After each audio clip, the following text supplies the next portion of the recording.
Pourquoi le prix d'achat des denrées alimentaires de première nécessité varie du jour au lendemain sur le marché, alors que vous avez pris exactement les mêmes choses à un prix plus bas il y a un an?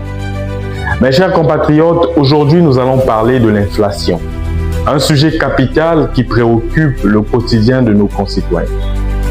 On vous parle souvent des chiffres abstraits, mais personne ne vous dit que l'inflation, c'est un impôt invisible qui pèse sur les ménages congolais. Et quand le prix des matières premières augmente, les entreprises répercutent le coût sur les produits finis.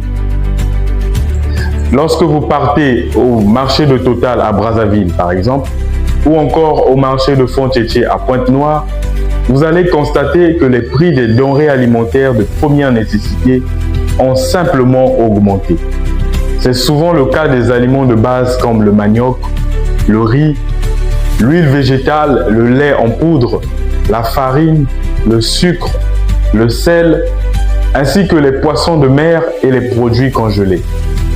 Pour mieux comprendre, prenons l'exemple des mamans qui vendent des poissons au marché.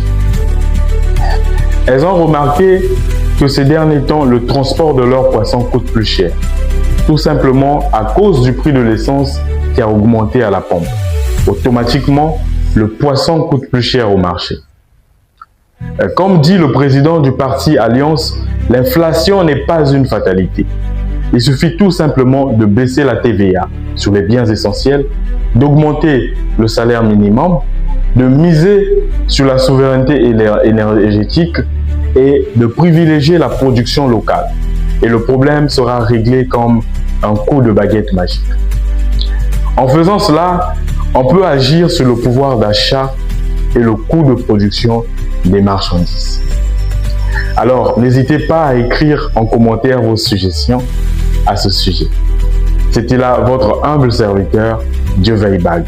Je vous remercie.